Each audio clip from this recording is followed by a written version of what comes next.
So today we're going after this water pump down here. Now this thing's been making noise for a while. I've been meaning to get after it, and now it's occasionally dripping. So creating a little, not a major puddle, not enough to show any major water loss, but enough to get my attention that it's occasionally leaking. The big issue is I tried to replace this a few weeks ago, but you'll notice here on the next generation V8, unlike most water pumps I've dealt with in the past, where they've got 4 bolts that hold them on, this one is just threaded straight on to the water pump shaft. And it looks like somebody's tried to get it off before this fan clutch, and they've rounded it off a little bit. The problem that I see here is that it would probably be real helpful to get an impact wrench on here, but there's no way you're getting an impact wrench past this fan clutch. And the fan clutch itself, I mean, it feels good. I don't think there's anything wrong with it. I can hear it working when the engine gets hot, so I don't think there's anything wrong with the clutch. So I want to save it. So the big thing is just to get this off. So like I said, I went in here a couple weeks ago to try and do this job, only to find out I didn't have a wrench that was big enough to get on here. So when you're not able to get an impact wrench on that nut, what do? You buy the biggest wrench Harbor Freight sells, hit it with the biggest hammer you got. So I'm going to leave the serpentine belt on it to give me something holding force in the water pump to keep it from turning. So we're going to go ahead, put a little force on it, and try to kick it loose.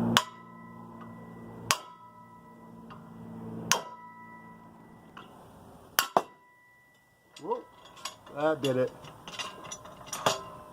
Yep, just came loose. I have to go to plan B here, which is to pull a radiator hose loose.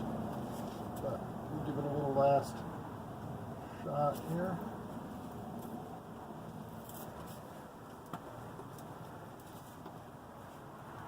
Yeah, that drain just doesn't want to open. Now, you could just replace the coolant. I'm actually going to try and recover it and put the original coolant back in. I just don't have any replacement, nor the time and money to purchase it at this point. So we'll just put the original back in. So here we go. We got the clamp backed off. So now what we're going to slowly do is hopefully just get an edge of this hose off and just start the process.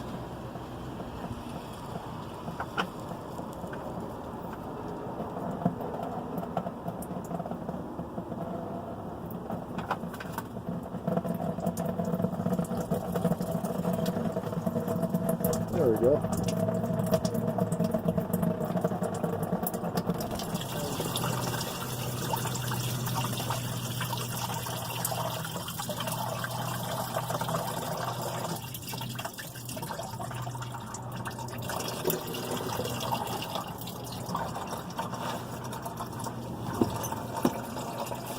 There we go. Just leave that draining. The next thing we're going to want to do here is take the serpentine pulley off, or belt loose. Now, the key thing on this particular engine is to make sure you leave enough room between your wrench and this box right here, because that has proven to get in the way before. So, let's find out if I did it right.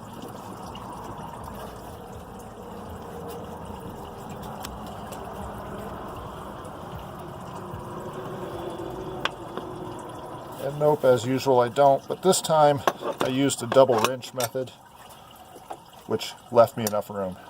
Anyway, serpentine belt's off, loose.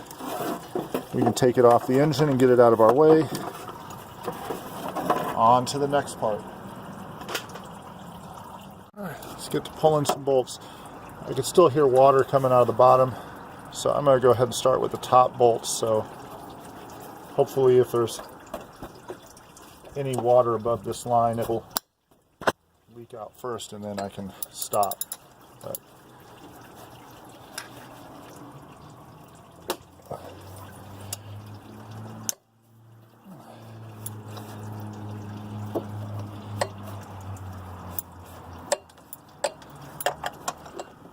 Okay, at this point, I've come up with a little issue, and we'll look at it right here, that the tensioner is actually in the way of these two water pump bolts. Not a big issue. This tensioner, I actually just replaced it about 6 months ago. It comes off with one bolt right there. That's what I wanted to see. We pull this seal loose and we're not losing any water out of the block. So for somebody who's in a pinch and you need to save every ounce of fluid, that shows you how to do it right there.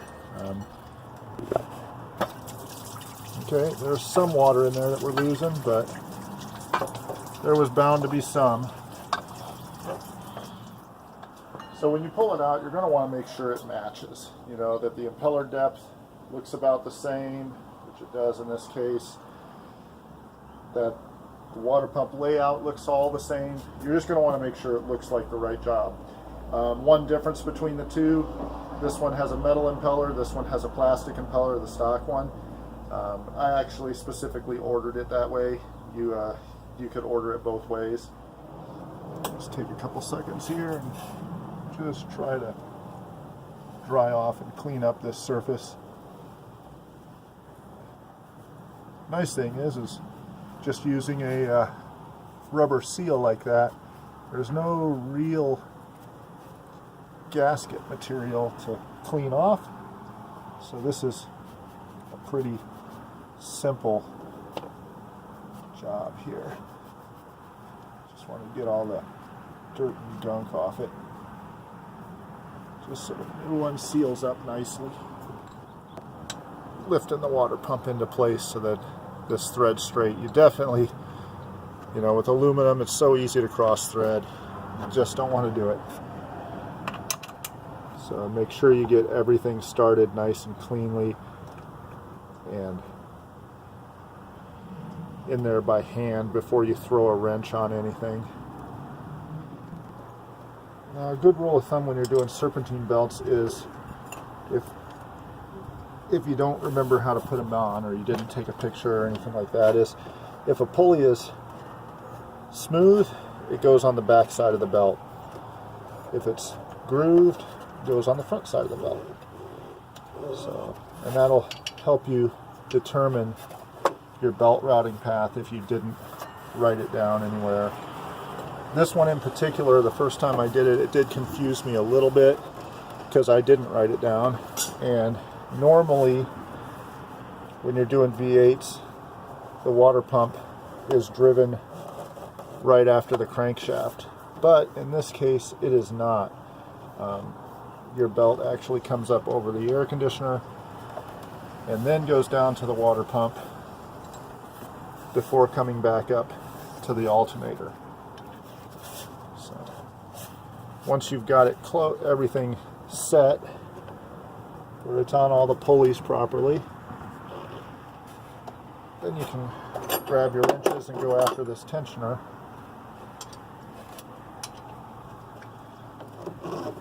And pull it up and get your belt back on. I'm going to have to grab my extension wrench here. Okay.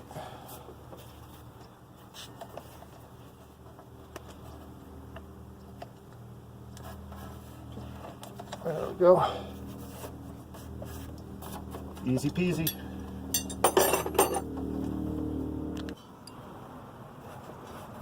There we go. Now, honestly, it's never going to come off because this pulley spins backwards to the rotation of the crankshaft, which means as we're looking at it, it's spinning counterclockwise, which means it's only going to try and force this nut on harder. But let's make sure it's on there tight. So we'll do the same thing we did to get it off. We'll go put the biggest wrench Harbor Freight sells on it.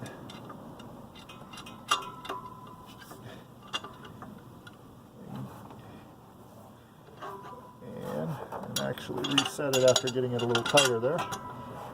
And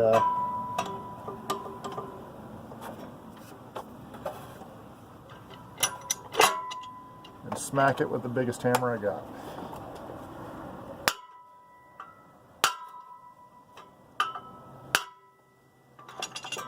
That's probably all we need to do. Fairly simple job from here. Hook this radiator hose back up.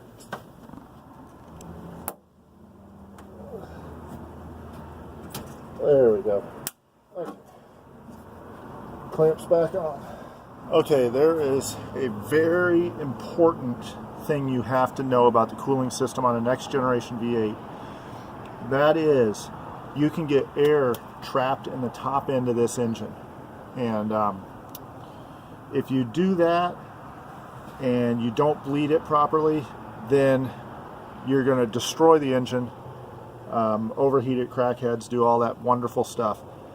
What you're supposed to do is pull this plug out of here to bleed the air out. On this particular engine, I've never been able to get that plug out. That plug is frozen in there. So if you have that same problem, you need to bleed the air out, what you can do is just take this top hose off. And what I'm going to do is just take this off as I'm filling the engine and wait and leave it off until coolant starts coming out of the top here. The reason I'm pulling it off at the engine is it's higher than it is at the radiator. And if you start pulling it off at the radiator, then it's nice and stuck too. Hopefully I don't destroy this. Trying to get it loose. This radiator hose actually is not that old. There it goes. So what I'll do is I'll pull this off, and I'm going to lift this one higher because I really don't want the water that's coming out of the radiator to be while I stop. I want water coming out of this neck to make sure that I have water all the way up in the heads of the engine, because you don't want that water bubble getting in there. Okay, next we're going to fill this back up, and you're going to need a funnel. Now I've actually chose a specific funnel for this job. And the reason I chose this one is it's got this knob here at the bottom that allows me to turn it on and off. So when water starts flowing out of this neck over here, I can turn it off even if there's some in here in the top. But the main reason I chose it is I did empty this into a bucket. It's gone off the frame and everything. And this, since I'm reusing my old fluid, this has a screen in there to capture any debris that went in while I was draining it out. So that's the main reason I'm using it. And I can't remember if this is how I handled it last time, but what I'm going to do is go ahead and I put an old radiator hose on that piece, and I am just going to pour water down the top of it. The only thing here is I may lose some as I do this, because I can't see if I've gotten up to the level. So I'll have to check it occasionally and see if any's coming out, or if this radiator hose fills up, then I'll know for sure.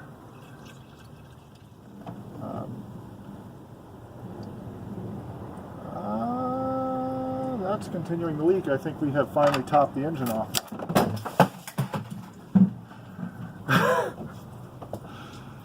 In a perfect world, the handle on your bucket wouldn't break and dump all your remaining water. Luckily, that was just the plain water.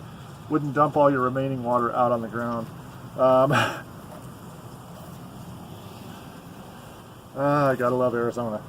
So every bucket you have breaks. So we'll want to pull this off at this point. Yep, it's full of water. So we know we have that bled. We're going to go ahead and hook the radiator hose back up at this point. So you never want to use drinking water in your car. So just be assured you're using regular water. Drinking water has minerals and stuff in it that will not be good for your engine. So one of the things I like to do, and you may not be able to see it on camera, I can't tell from here, but is I like to pump the air out of the radiator hoses when I'm doing this by just squeezing them. And then that'll get me some more room to put some more water in. I do pour some water out while I'm doing that, so but it just helps get those little air bubbles out all you can. Okay, so we're getting ready to start this up now. On engine startup, I normally, the first time I run this, fire it up, you want to listen for anything that sounds out of place. You want to watch the temperature gauge. But the big thing I do, and be very careful of the fan and the belts and everything, so like I'll do it over here, is I want to feel engine heat in this hose. That tells me the thermostat's open and I've got water flow going through the whole system at this point, and anything that's burped is going to burp and do that. Now, I will want to check the coolant level, but I will not do that until the cooling system has completely cooled off again. So that means the engine's stone cold, you can touch it anywhere, but the main thing is you want to make sure there is zero pressure in the system. Grab these hoses, squeeze them. If you can't squeeze them all the way, do not crack that radiator cap open. But if there is any air in the system, it should be at that radiator cap by the time it cools back down. So that's what we're going to do right now. We're going to start it up and we're going to wait for this thing to warm up. Okay, so we finally have a nice warm radiator hose. So thermostat's open. You can see it's pressurized a bit. So we'll just look at all the connections we made. Look around the water pump, see if we see anything that looks like it's leaking around the water pump. It looks nice and dry on this side. Looks nice and dry on this side. And we have nothing dripping down out the bottom. So we're feeling pretty confident. Obviously, whenever you do something like this, you're going to want to watch it for a few days, but the big thing is I like feeling heat up here, especially in an engine where we have to worry about bleeding out. If there was no water in this hose, it wouldn't be warm, so we know we got water up here. So anyway, looks like we're done with this one.